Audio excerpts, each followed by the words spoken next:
off the road. Okay.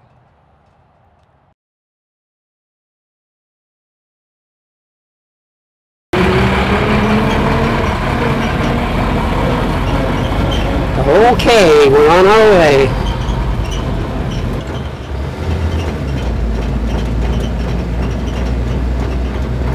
It sounds familiar now.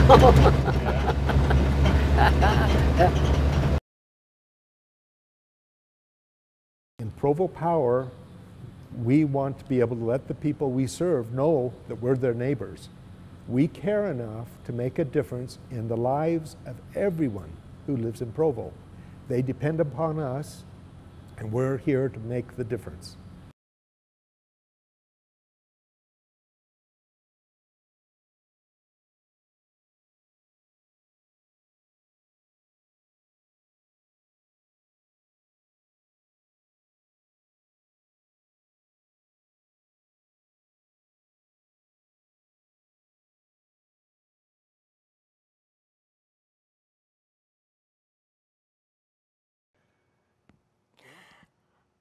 My name is Carol Minassian, and I've worked for Provo City for about 23 years. My name is Dwayne Hales. I worked for the city for 28 years. I'm Brent Davis. I was responsible for the technical operations in the department. I'm Dean Cordner. I was the meter department foreman. I'm Thomas Lefevre. I was hired for Provo City, October the 2nd, 1956, and I started in the service department. Apparently, back in the 40s, Utah Power and Light, who was the supplier of power throughout Utah, wanted to increase the power rates to be able to help support the growth and all the other things that were happening within the state. And it was felt by the citizens of Provo, some of the citizens of Provo, that it was an exorbitant rate increase that was being placed upon them to support requirements outside of where Provo was.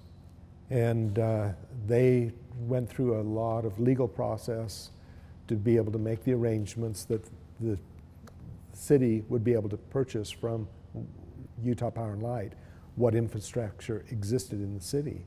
Then they went to the citizens and had a vote. And it was really the citizens of Provo who said, yes, we want to have a power department, and we want Provo City Power to be our primary source of power. And again, it gets back to the teamwork. We're representing the citizens of Provo. We wanted to make a difference and reduce their power rates, and it happened in an incredible way. So, this is about the top speed for this little outfit, even when I was younger. Looks like they don't even have the speed. It's just the speedometer here. Yeah, it works then. Looks like the oil pressure's up to about 40. Fuel tank is full, but you can't tell by the speedometer how fast you're traveling.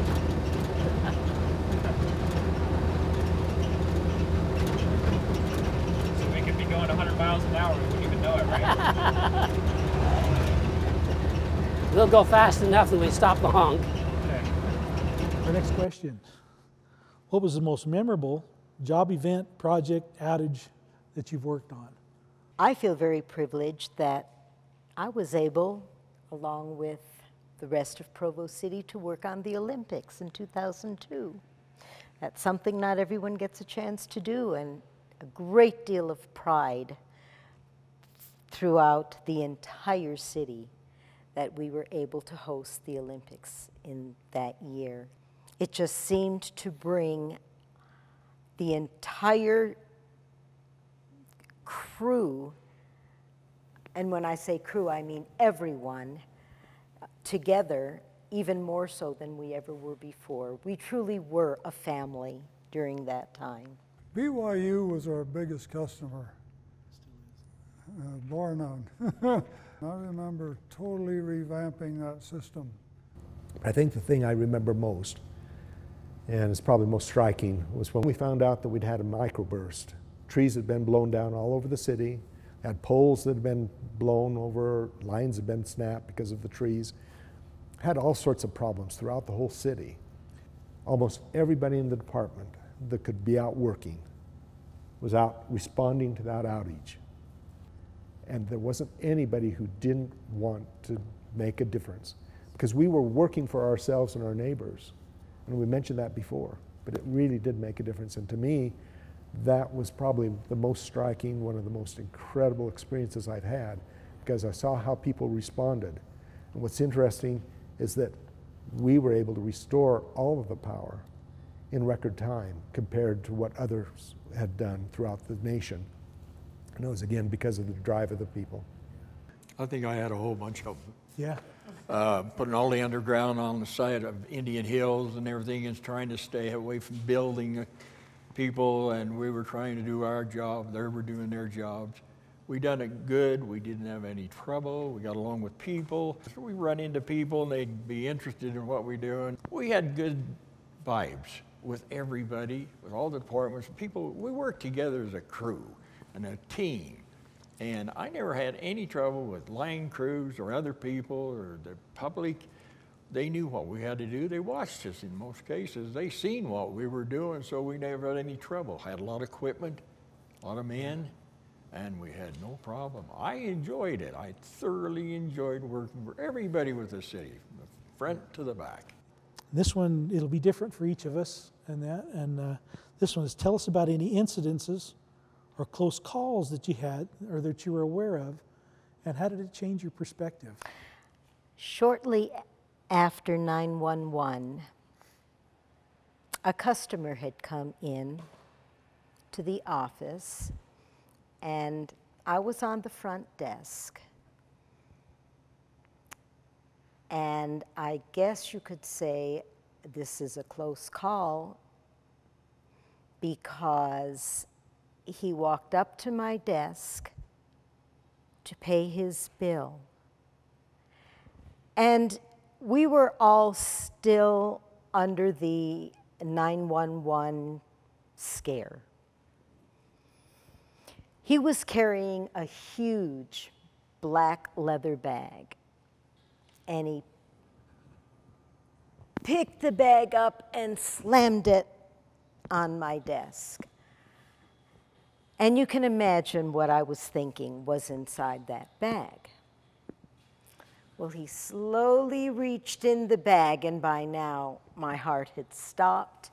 Some of the other ladies in the office were ready to push the panic button, calling 911. This gentleman reached in and pulled out rolls of quarters to pay his bill.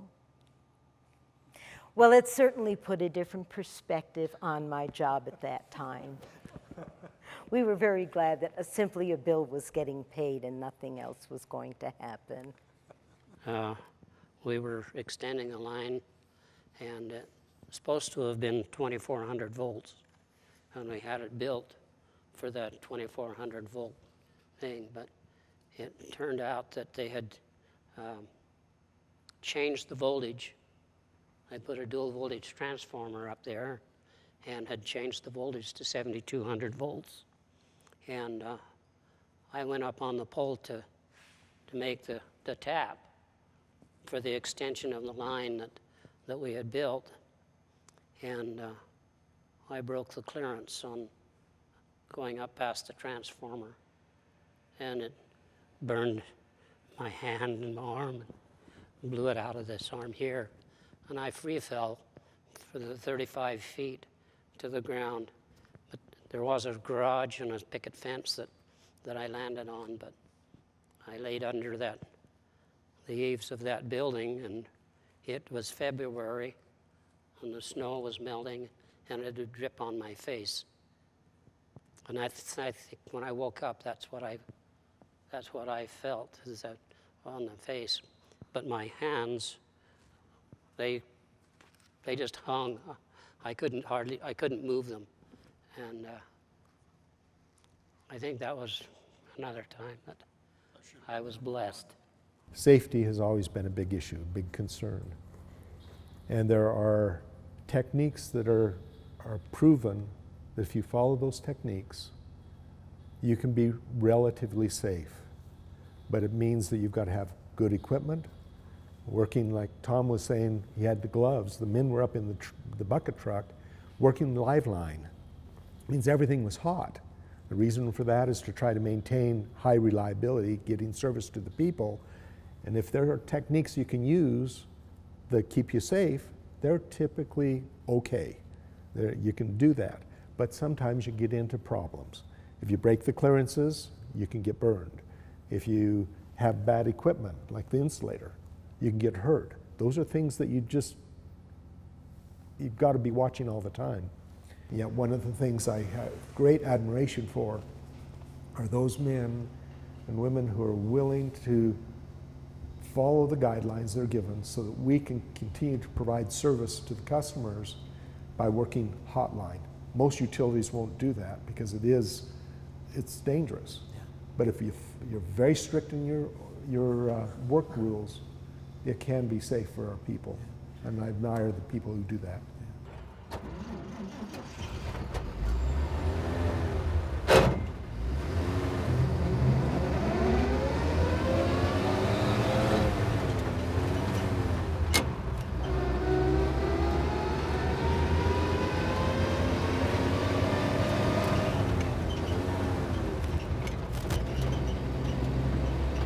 Sometimes the gears fit together and sometimes they don't.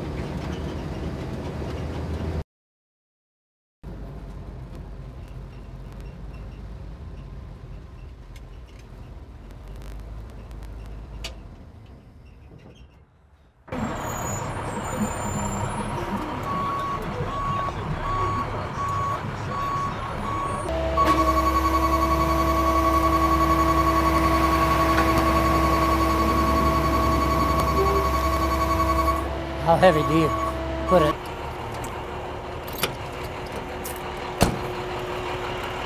You ever put one of these on? Nope. Never have. There you go. I think I made it. There's a grab handle up there on your right-hand side.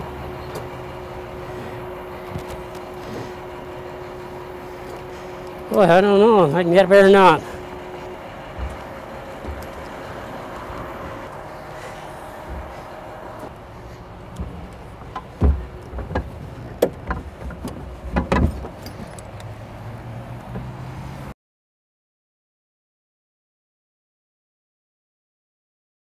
Yeah, hydraulic drills now, you know, the old. Yeah, that's neat. Yep, the bit in the. I always had a electric one that would plug into the the truck. Oh yeah, you had inverters. Yep. Yeah, inverters. Yep. Converters. Converters, inverters. Yep. We're ready to go.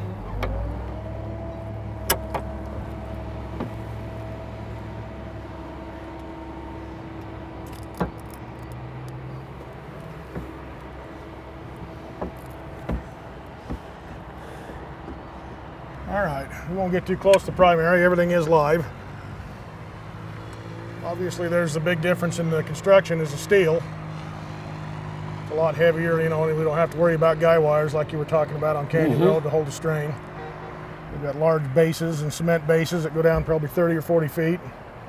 Still the same process to get us there, though. Yeah. Did you do much 138 when you were here? No. Mostly 46 in distribution? Most 46, yeah. Loads are going up. Yeah. Well, the loads have changed. I'll say. System's changed. I don't use the number 6 copper anymore. About all we use that for is ground. Well, I think that's the major things that have changed over the years. The construction's basically the same. You know, things are a little bigger, considerably bigger probably, but equipment and safety is the biggest thing that have probably changed over the years.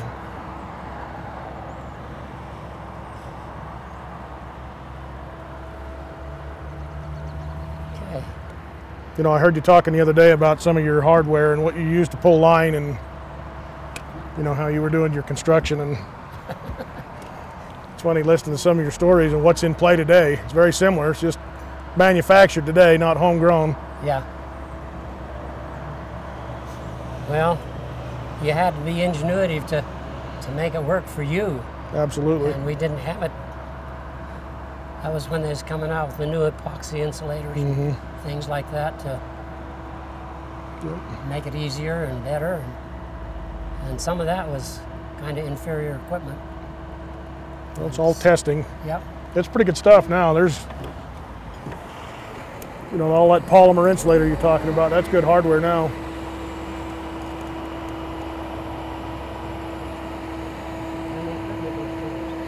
The equipment has changed.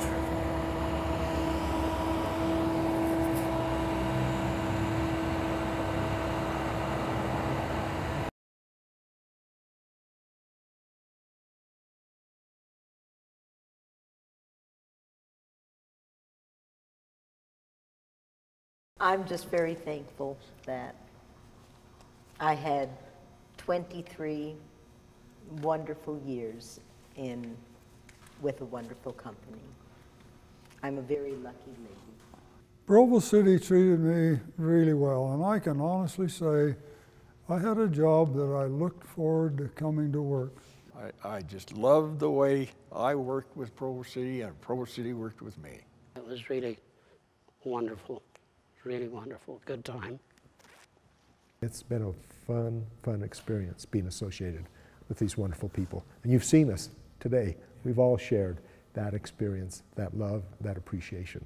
What would you say the legacy of Provo Power is? Family, Family. it is, and that's really what it amounts to, and it's the pride of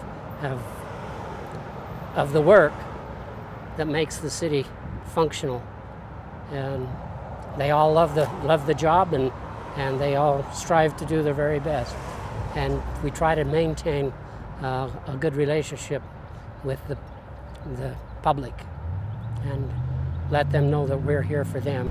I do think they're, you know, a lineman is somebody who's pretty confident in themselves and confident, you know, in the work that they do. As far as legacy, I think this is our 75th anniversary coming up. People depend on us. I think we come out